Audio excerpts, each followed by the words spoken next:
c'est quand même un truc que vous amenez par force là, parce que vous voulez récolter du raisin, donc vous monopolisez effectivement l'espace. Et cette monoculture, ça on savait pas, au début ils n'avaient peut-être pas le problème, hein, mais avec le temps en fait cette monoculture a appauvri le milieu et on s'est retrouvé nous, tout au moins avec le monde des insectes, à se battre contre ce qu'on appelle les vers de la grappe. C'est des petits insectes qui sont spécialistes de la vigne. Et donc ceux-là, ils sont spécialistes de la vigne depuis des millions d'années. Hein, donc ils ne nous ont pas attendu que nous on vienne là faire notre culture. Hein. Ils vivent sur la plante depuis longtemps, ils connaissent bien le cycle de la plante. Et donc eux, quand il y a que de la vigne, pour eux c'est open field. Hein. Là on peut y aller, on y va à fond. Et donc les gens, à partir de quand sont arrivée la chimie, et peut-être que c'est aussi en même temps que l'intensification de la vigne a été un peu plus importante, ils ont commencé à traiter avec de l'insecticide. Ma grand-mère a vécu l'arrivée de la chimie après la Première Guerre mondiale.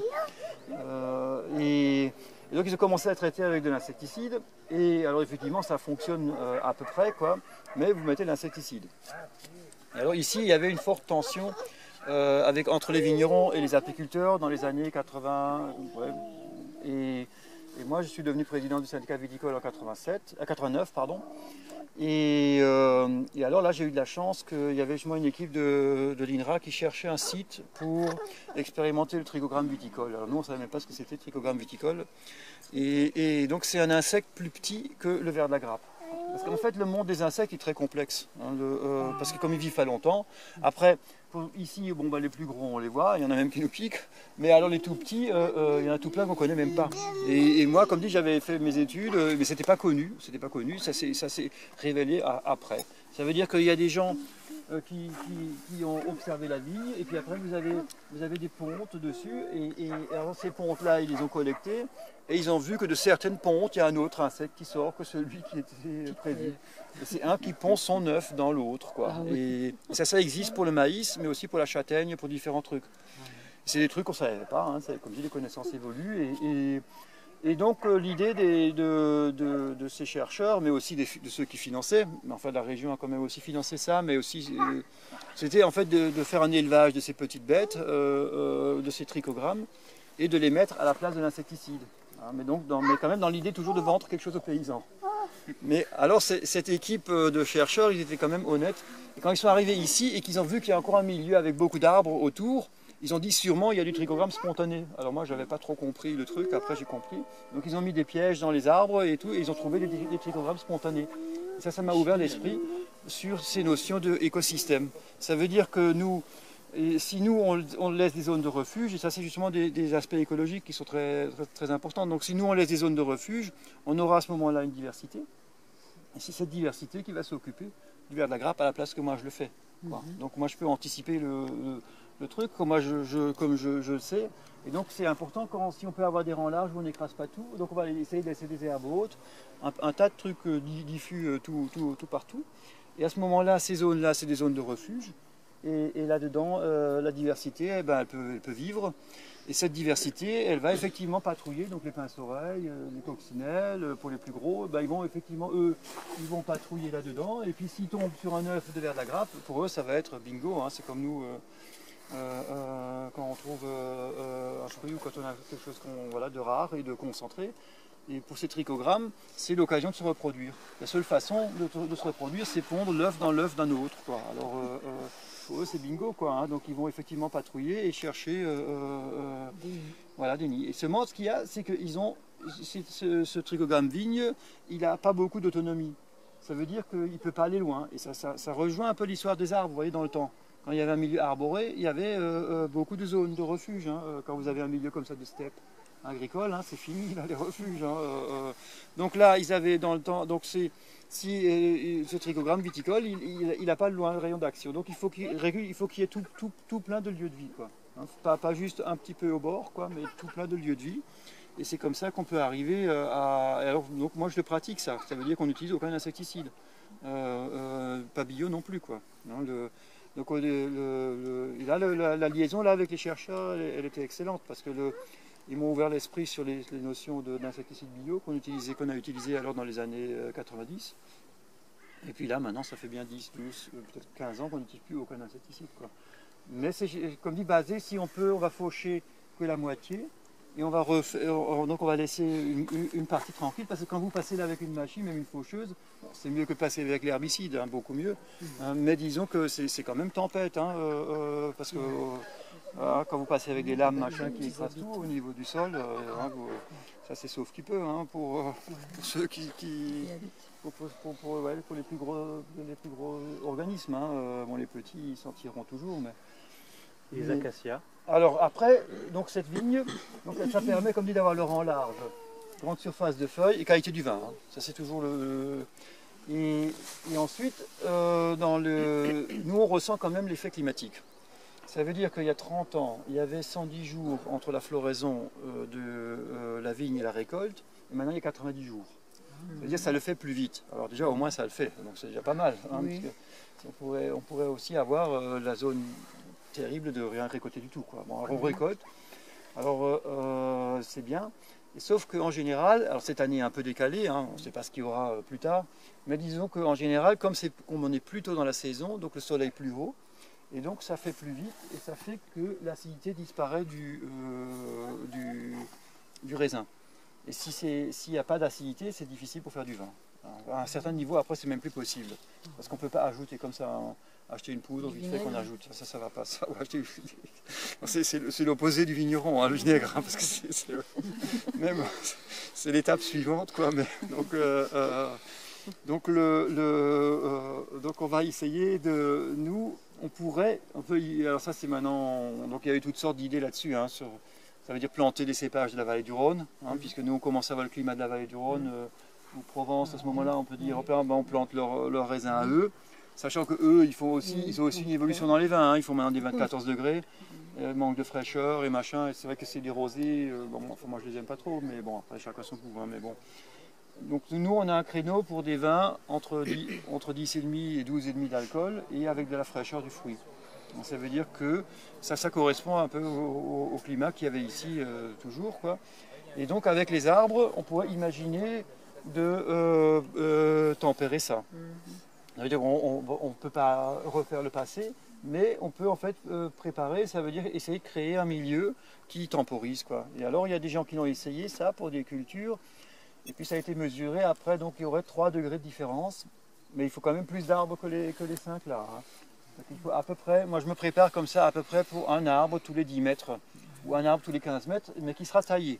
Donc qui sera taillé, ça veut dire où il y aura une ombre tournante, comme ça dans la journée, et là effectivement ça se sent maintenant aujourd'hui pas, mais dès qu'il y a du soleil en fait on le sent quand même que l'ambiance est différente, hein, quand vous êtes et comme ça s'il y a un groupe de personnes en fait on a spontanément envie de se mettre à l'endroit le meilleur, hein, donc on va aller à l'ombre. Mais alors là où c'est intéressant cette année, c'est que aussi il y aurait eu des mesures dans les basses températures, et que là il y a aussi 3 degrés de différence. Ça veut dire que dans le milieu, et parfois moi je le ressens ça veut dire que je suis ici, ou je suis à la maison dans les cailloux, et ben il y a une différence, quoi. C'est nettement mieux ici que dans les cailloux, quoi, hein. Dans les cailloux c'est beaucoup plus exposé, et dans les milieux vivants. Et donc ça, si jamais ça fonctionne, 3 degrés de moins dans les hautes températures, 3 degrés de plus dans les basses températures, c'est énorme. Vous voyez, c'est des quantités d'énergie énormes, et à ce moment-là, tout votre système il fonctionne mieux, parce qu'il est moins exposé, parce que les plantes, en fait, ça fonctionne toujours par photosynthèse, donc par légère évaporation d'eau. Hein, et donc la vigne, elle résiste très bien quand il n'y a pas beaucoup d'eau, très bien, parce qu'elle se ferme, comme on fermerait les volets, hein, d'une maison. Donc elle est un peu en attente, mais pendant ce temps, elle n'est pas productive. Hein, c'est un peu ça, vous voyez, qui explique. Parce que nous, on fait parfois des vins qui sont aussi riches que dans le sud de la France. Hein, bien qu'on a une saison beaucoup plus courte, mais parce que, en fait, quand les situations sont plus extrêmes, la plante, elle se met en résistance, elle n'est pas productive.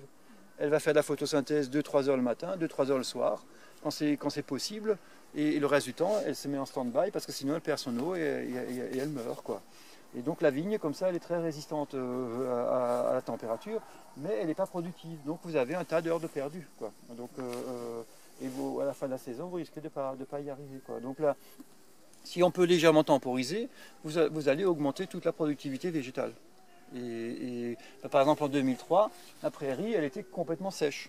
Hein, donc il n'y avait aucune productivité au sol pendant des semaines, quoi. Hein. Alors en automne, il y a eu un peu de rosée. Après, tout doucement, ça s'est remis en route. Et la vigne, elle a perdu les feuilles. Les vieilles feuilles, la vigne, elle a fait tomber, elle a liquidé parce que les vieilles feuilles ne sont pas productives et elle a gardé que les jeunes feuilles, les plus productives, quoi. Et ces jeunes feuilles, à la fin de la saison, ça c'est de nouveau un peu, c'était pas tombé, mais c'était déjà, on dit en Alsace valique, ça veut dire c'était déjà un peu sec, quoi, fané, un peu. Et puis à la fin de la saison, ça s'est reverdi. Puis après, la récolte a mûri et on a une chance extraordinaire, quoi. Ça c'est des situations comme ça assez limites où quand ça arrive, en fait, si on n'a pas longtemps anticipé avant, vous ne pouvez plus rien faire, quoi, parce que vous n'allez pas mettre des parasols tous les 10 mètres quand il fait 40 degrés. Amener de l'eau, c'est aucun intérêt. Donc maintenant, c'est effectivement dans les 10 ans qui viennent que ça va se... Parce que maintenant, j'en ai à peu près 200 des arbres comme ça qui montent sur plusieurs sites. Et donc tous les endroits qui sont comme ça, en fait, c'est facile pour faire monter l'arbre parce que là, au milieu, il y a de la place. Hein, donc, parce qu'on peut toujours passer avec le tracteur, même un tracteur très large, stabiliser tout, et on va pas frotter à l'arbre. Parce que dans le temps, en fait, il y avait des arbres dans les cultures, et c'est l'arrivée des machines qui a été le prétexte parce que bon, on frottait, hein, donc la vigne s'est normalisée. Comme dit, vous avez votre rang de vigne, la machine, les outils, et c'est pas forcément prêt pour avoir un arbre de 30, 40, 50 cm de diamètre. Hein. Parce que ça, c'est ce qu'on voudrait quand même. Donc moi, j'aimerais bien avoir un arbre stable sur 8 ou 10 mètres de haut. Donc il y aura un vrai tronc. Et on va en haut récolter les branches. Un peu comme les saules, là. Et ça, en fait, ça j'ai trouvé après, ça a déjà existé dans le passé. Et ça s'appelle trogne. Donc les arbres sont conduits comme en ville. Et il y a un bouquin là-dessus, quelqu'un a fait un bouquin, en bas il y a aussi. Et vous pouvez alors, vous avez un tronc et vous récoltez les branches. Hein, vous récoltez les branches suivant l'arbre, ça va tous les 2, 3, 5, 10 ans. Et donc c'est cette notion de gestion de l'arbre fait que comme vous contrôlez la photosynthèse de l'arbre, donc vous contrôlez aussi combien d'eau et toute l'expansion de l'arbre, vous allez contrôler comme ça, quoi. Donc c'est aussi pour réduire l'azote, par exemple, que l'acacia va enrichir dans le sable. Là, ça peut être un truc secondaire. Mais en fait, moi, pour l'instant, j'ai pas... j'ai fait par groupe de 2-3 à peu près la même variété, mais variée, très variée. Hein, j'ai une quinzaine de variétés différentes, hein, entre alisier, cormier, qu'est-ce qu'on a mis, hêtre, frêne, des noyer. de lumière qui n'ont pas trop d'emprise. Non, aussi noyer, châtaignier, un peu de tout, quoi. Hein, c'est pour tester. Ouais, pour tester un peu, mais aussi en fait parce que il y a des endroits où ils ont de la vigne, historiquement de la vigne dans des châtaigniers, dans des noyers. Ça semble un peu bizarre. Mais après, c'est aussi logique parce que châtaignier noyer, il y a quelque chose aussi à manger. Hein. Et puis les échalas aussi. Voilà, les échalas et tout, il y a aussi. Vous voyez, sur les arbres, parce que les gens. Et donc, on peut imaginer comme ça avec les arbres, et on l'a fait 3 années de suite maintenant. Faites des fleurs d'acacia, par exemple. Hein. On peut comme ça imaginer des nouvelles. Enfin, qui ne sont pas nouveaux, hein, si on veut. Les usages, ils existaient déjà, simplement, ça donne l'occasion de le remettre. Et après, ça peut motiver de nouveau les gens pour garder les arbres et les soigner. Hein, s'il se passe quelque chose autour, que c'est à ce moment-là. Parce que là, en fait, nous, on a 3 trucs avec cet arbre. Ça veut dire qu'on a les fleurs fleurs d'acacia. On a le feuillage. Bon, les abeilles, on ne récolte pas toutes les fleurs, donc il y a encore pour les abeilles ou les animaux. Enfin, ouais. Donc, nous, on récolte une partie des fleurs. Là, le feuillage, on a taillé. Le feuillage, on donne aux moutons. Et puis après, il y aura le bois pour éventuellement chauffer, quoi. Et après, il y a encore l'aspect secondaire que c'est une plante qui fixe l'azote. Ouais. Mais c'est d'essayer comme ça d'avoir plusieurs usages en dehors de l'aspect écologique. Puisqu'avec l'aspect écologique, il est tellement lointain que c'est pas sûr qu'il faut que les gens ils y croient suffisamment tout de suite, quoi. Parce que sinon, en fait, même si c'est mon fils ou un autre, hein, ou ça m'est aussi déjà arrivé à moi, si c'est pas bien protégé l'arbre, vous passez avec une machine et hop, vous les raflez, quoi. Donc il faut déjà que ce soit tout bien calé, que les perspectives soient assez importantes, quoi. Hein, Alors c'est vrai que si on a comme ça tous les niveaux de végétation, donc le niveau herbacé, les arbustes et le niveau arboré, quoi, on a un système complet, quoi. Alors ça c'est vrai que je n'ai pas pensé au niveau écologique quand j'étais à l'école à ça, quoi. Hein, j'avais pensé parce qu'il y avait toujours un peu comme ça une opposition entre la culture et l'aspect écologique, quoi. Et maintenant on a une phase de liaison de ça.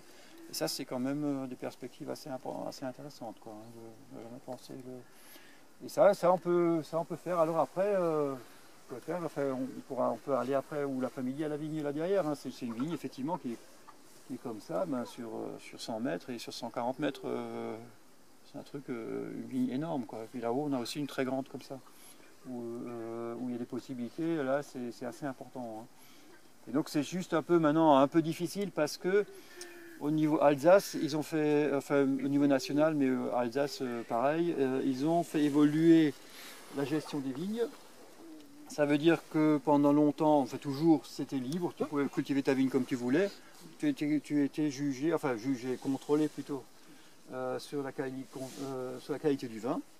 Et effectivement, c'est quand même logique. Si on utilise le mot Alsace, voilà que ça correspond à un certain. Mais maintenant, ils ont normalisé la culture de la vigne. Donc ça veut dire qu'il faut planter la vigne. Donc le paysan, on l'a réduit à un exécutant. Donc il faut planter la vigne comme ça, et si on ne plante pas comme ça, c'est pas Alsace, quoi. Alors donc ça fait que avec ça, je suis plus Alsace. Enfin dans 5 ou 10 ans, hein. C'est pas tout de suite, j'ai encore du temps pour me convertir. Donc, si on n'est plus Alsace, on est quoi? Alors, on peut encore être vin de France. Voilà.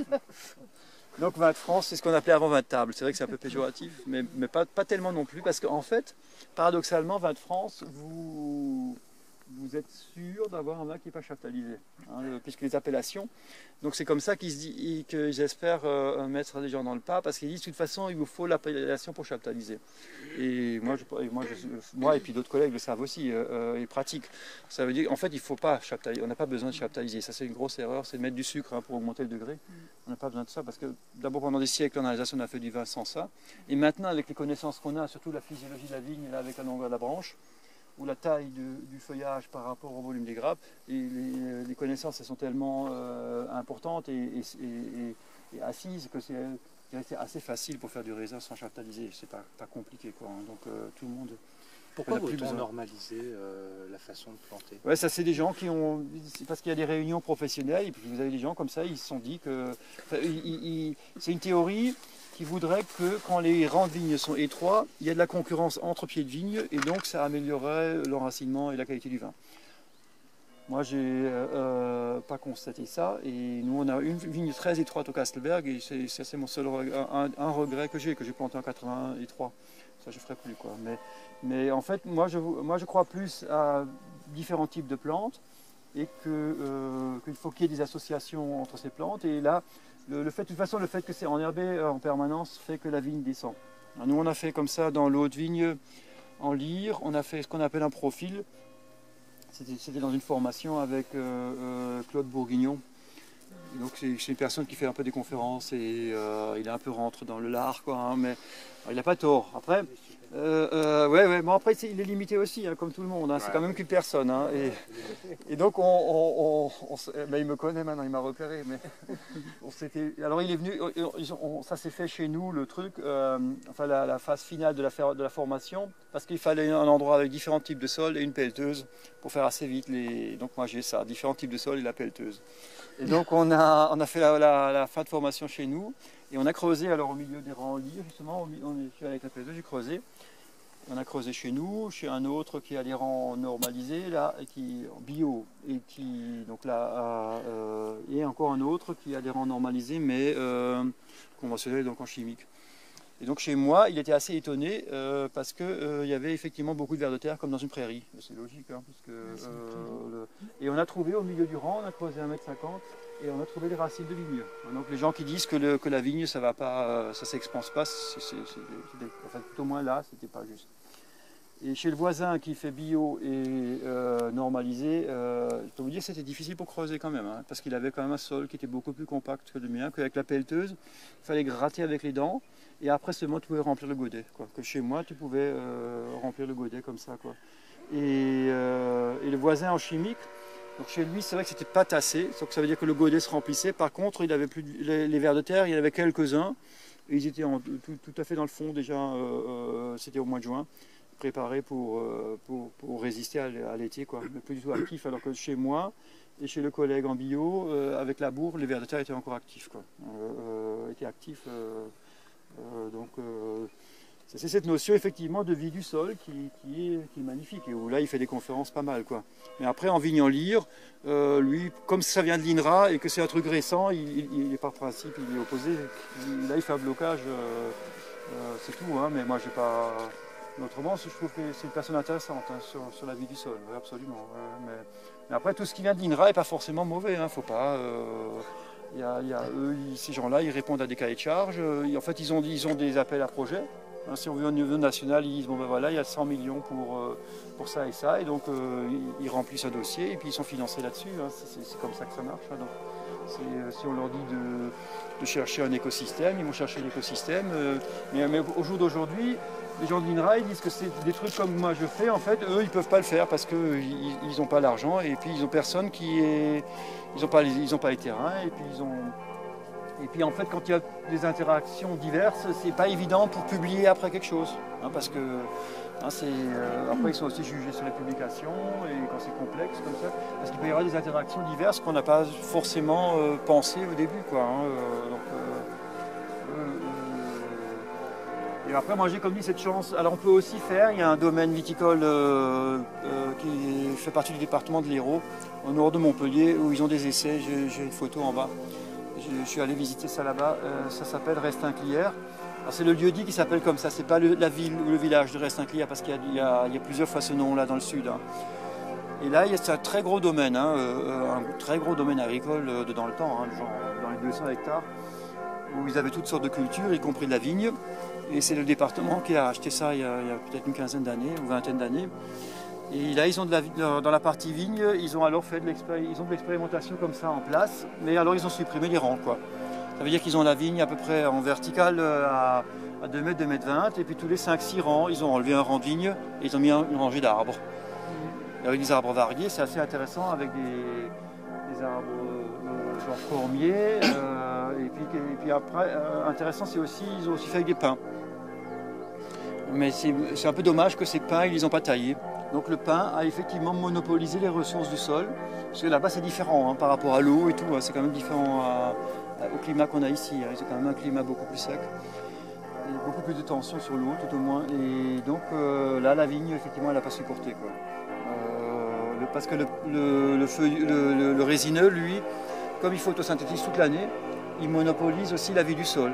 Parce que les plantes, elles fonctionnent par mycorhize, ça c'était pas connu dans le temps. Hein. Il n'y avait que la mycorhize qui était connue, c'était la truffe, parce que ça se mange, hein, donc ça vaut cher. Donc, mais toutes les plantes fonctionnent en mycorhize, ça veut dire qu'il y a une vie autour de la racine. Donc la photosynthèse en haut, elle fait des sucres. Donc la plante, elle va accumuler d'énergie dans le bois pour l'année prochaine, pour le démarrage.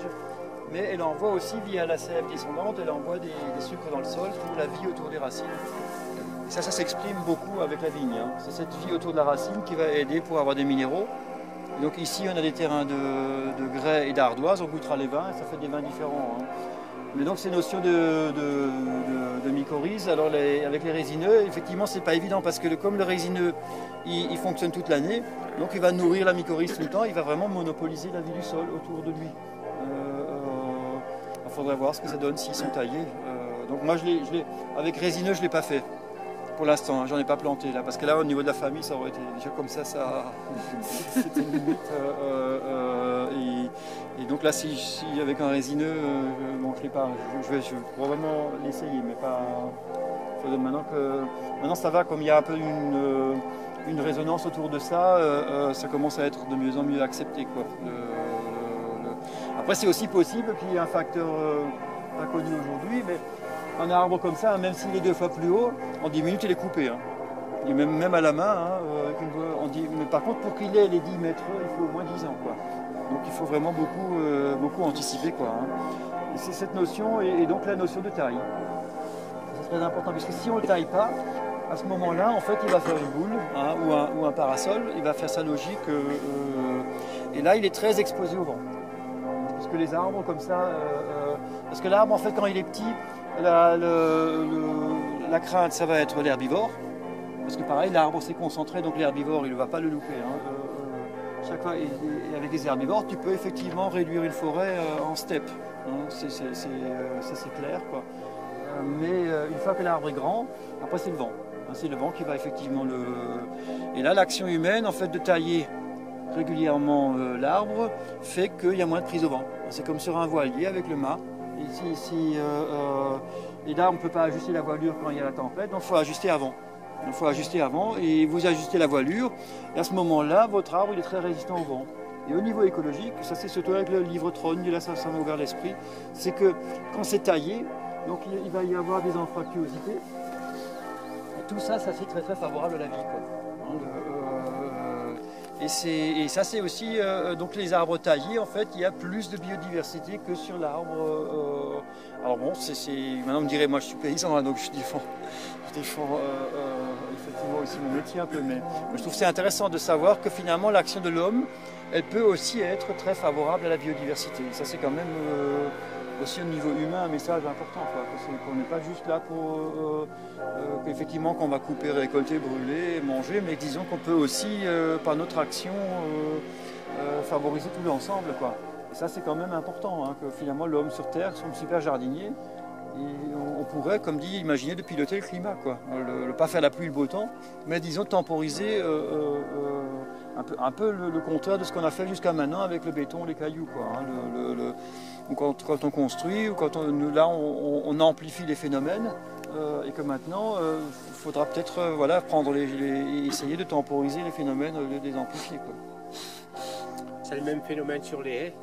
Quand vous plantez une haie, moi j'ai des bergers, et depuis que j'ai planté des haies, bon, je n'ai jamais traité, mais je constate qu'il y a beaucoup moins de pucerons parce que je retrouve les cirques, les coccinelles et tout ça dans la haie, elles passent l'hiver-là, et elles sont donc tout de suite actives au printemps. Alors qu'un verger extensif comme ça, ben, vous ne les avez pas. Le temps qu'elles arrivent, c'est trop tard parce que les pucerons ont déjà proliféré. Et la haie aussi, c'est l'action de l'homme, il faut qu'il la taille. Si vous ne taillez pas la haie, ça devient une petite forêt. Et ça vous fera de l'ombre sur les arbres, etc. Donc, c'est le même système. Oui, je pense aussi. Oui. Donc on peut aller encore un peu plus loin, hein, pour ne pas prendre racine, si vous voulez.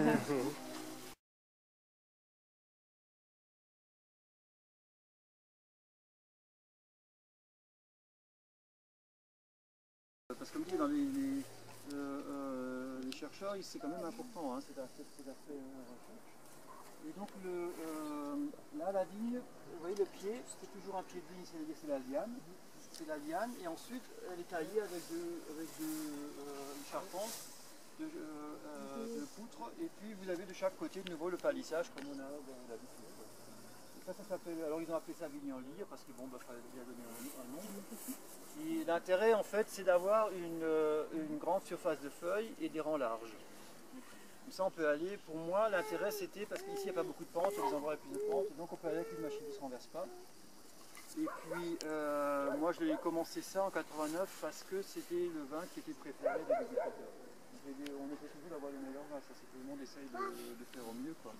Et donc nous donc moi j'en ai fait sur cette côte là, mais dans le fond, donc après la friche, en fait j'ai une vigne de presque 1 hectare.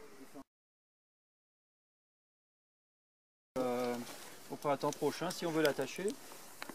Donc on prend comme ça le gros bout là, et donc on fait 2 fois comme ça serré, et la 3e fois un peu plus loin, comme ça là, et là on replie, ça fait le frein, comme ça s'ouvre plus. Wow. Ouais. Et là vous pouvez tirer dessus, hein, c'est assez résistant, et la plante elle peut quand même grossir, hein, en dessous, quoi. Et il y a beaucoup de gens ici qui savent encore le faire, hein, et après les jeunes qui sont chez nous, ils apprennent tous. Parce que nous on a eu plusieurs fois des jeunes par apprentissage justement avec le CFA.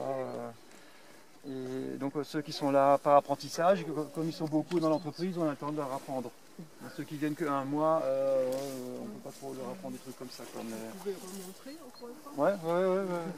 Ben là, celui-là, vous pouvez à la limite l'ouvrir, et si vous le refaites, il va se refaire tout seul, et je vais en chercher un autre.